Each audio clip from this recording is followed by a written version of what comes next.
கரூர்ல சவால் விட்டார் ஒருத்தர். சவால் விட்டாரு.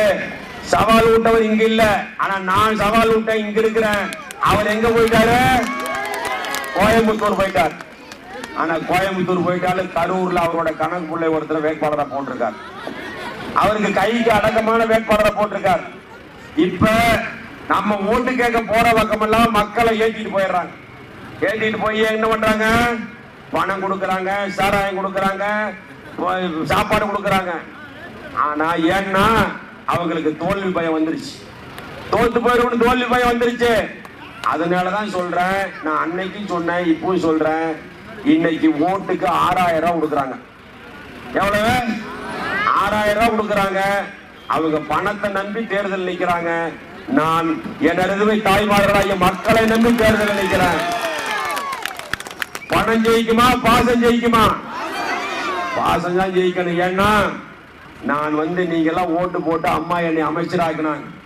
5 வருஷம் அமைச்சரா இருந்தேன். உங்கள ஒருவன் நான். எப்ப வேணாலும் பார்க்கலாம், எப்ப வேணாலும் போன் பண்ணலாம், மேல இருக்க நிர்வாகிகளை கேட்டுப்பார். ஆனா தீபாவளி, பொங்கல், கொரோனா எல்லா காலகட்டத்திலையும் உங்களோட இருந்தவன். ஆனா போன தடவை ஏமாந்துட்டான். எப்படி? ஒரு 100 ரூபாய் கொலுசுல ஏமாந்துட்டேன். நான் ஒரு 100 ரூபாய் கொலுசுல ஏமாந்துட்டேன். இந்த தடவை ஏமாறலாமா? ஏமாறக்கூடாது.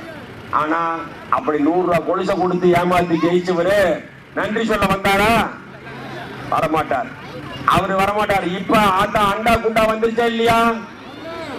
ஓட்டையா இருக்குதா? மட்டும் தண்ணி ஊத்தி பாரு. ஆமா, ஓட்டையா இருக்குதா? ஒரு வாரத்துக்கு தண்ணி வச்சிருந்தீங்கன்னா துரு பிடிச்சு போயிடும். அதை கொடுத்துட்டு திமுக காரன் சொல்றான் பாரு, ரட்டளை மிஷின்ல ரட்டளை அமுத்துனா ஒரு சவுண்ட் வருமா, சூரியன் அமுத்துனா ஒரு சவுண்ட் வருமா? கண்டுபிடிச்சிருவாங்களா இவங்க யாருக்கு ஓட்டு போட்டான்னு? உடனே கொடுக்கறத நிறுத்திக்குவானா? இவர் 5 ஏக்கர் பம்பு செட்டு தரானா, கொடுக்கறது நிறுத்திருக்கு. ஒண்ணும் கிடையாது, ஓட்ட உடசல் நிறுத்திக்குவானா? ஆனா நான் ஒண்ணு சொல்றேன் கேளு, ஒரு பட்டனை ரட்டளை அமுத்தினா வெற்றின்னு சவுண்ட் வரும். சூரியன் பட்டன் அமுத்தினா தோல்வின்னு சவுண்ட் வரும். அதை கேட்டுக்கோ. அப்புறம் சொல்றான் இன்னொருத்தன் என்ன சொல்றான்னா, இப்ப பட்டி போட்டானு, பட்டியை அடைச்சு வச்சுக்கிட்டு சாப்பாடு கொடுக்கலாம், சாராயம் கொடுக்கலாம்னு கணக்கு போட்டாங்க. இந்த தடவை எடுக்கல. பட்டி எல்லாம் குட்டி ஓட்டுருச்சு, பூட்டியாச்சு. பட்டி எல்லாம் பூட்டியாச்சு. இப்ப அங்க இங்க உட்கார வச்சுக்கிறாங்க. உட்கார வச்சுக்கிட்டு என்ன பண்றாங்க தெரியுமா? ஒரு அட்டை கொடுத்துருக்காங்க. நாய்க்கு பாஸ் கொடுக்குற மாதிரி, கழுத்துல பாஸ் போடுற மாதிரி. எல்லாத்தையுமா நம்ம எல்லாம் ஆடா மாடா சொல்லு பார்க்கலாம். பட்டியல அடைச்சு வைக்கிறதுக்கு அந்த பாஸை ஸ்கேன் பண்றான். இப்படி இப்படின்னு ஆட்டுறான். இதை ஸ்கேன் பண்ணிட்டோம்னா நீங்க யாருக்கு ஓட்டு போறீங்கன்னு எங்களுக்கு தெரியும். உடனே 1000 ரூபாய் நிறுத்திடுவோங்கிறான். 1000 ரூபாய் இவங்க அப்ப மூட்டு இருந்தா கொடுக்குறான். யாரு காசு?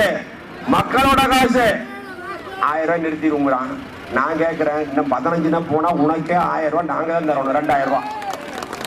இன்னும் 15 போனா நம்ம தான் 2000 ரூபாய் தரணும். அது மட்டும் இல்ல, இதெல்லாம் கிராம பஞ்சாயத்துல இருக்குது. 100 நாள் வேலை இருக்குது. 100 நாள் ஆத்தா எல்லாம் ஆண்ட்ராய்டு போன் பார்த்துக்கிட்டு இருக்குது. தம்பி பார்த்துக்கோ. 100 நாள் வேலை செஞ்சுட்டு வேப்ப மரத்து நிழல்ல படுத்துக்கிட்டு தலைக்கு தண்ணி பாட்டில வச்சு துண்டை தலைக்கு வச்சு படுத்துக்கிட்டு அப்படியே யூடியூப் பார்க்குது. புரியுதா? இன்ஸ்டாகிராம்ல அக்கௌண்ட் வச்சிருக்குது ஆத்தாலாம். நீ சொல்ற பொய்யெல்லாம் நம்ப மாட்டாங்க. அதெல்லாம் அந்த காலம். உண்மையா பொய்யா? உண்மைதானே? அதனால யார் ஓட்டு போடுறான்னு யாருக்கும் தெரியாது. இன்னொன்னு சொல்றா ஒரு திமுக காரன், என்ன தெரியுமா? நீங்க ஓட்டு போறத செல்லுல போட்டோ எடுத்துட்டு வந்தா 2000 ரூபாய் பணம். தம்பி, எங்களுடைய எடப்பாடியார் எங்களை எல்லாம் டெல்லிக்கு அனுப்பினார். 32 பேர் போனோம். அங்கேயே ஆப்படிச்சு விட்டு வந்துட்டோம். என்ன தெரியுமா? செல்ல உள்ள கொண்டு போக கூடாதுன்னு சட்டம் வந்துருச்சு. செல்ல வெளியில வச்சுட்டு போகணும். அதனால எதை சாப்பிட்டா பித்தம் தெளிவுன்னு திமுக காரன் அலையிறான். இப்ப 6000 ரூபாய். அடுத்தது காலையில கோழி கூட கதவை தட்டி மூக்குத்தி கொடுக்குறானுங்களா? அது தங்கமா செம்பான்னு எனக்கு தெரியாது, நீங்களே பாத்துக்குங்க. புரியுதா? என்ன கொடுத்தாலும் சரி. யாரு காசு? மக்களோட காசு. ஏன் தெரியுமா? திமுக நீங்க நம்ம நாட்டுல 74 வருஷம் ஆச்சு சுதந்திரம் வாங்கி. 74 ஆண்டுகால வரலாறு.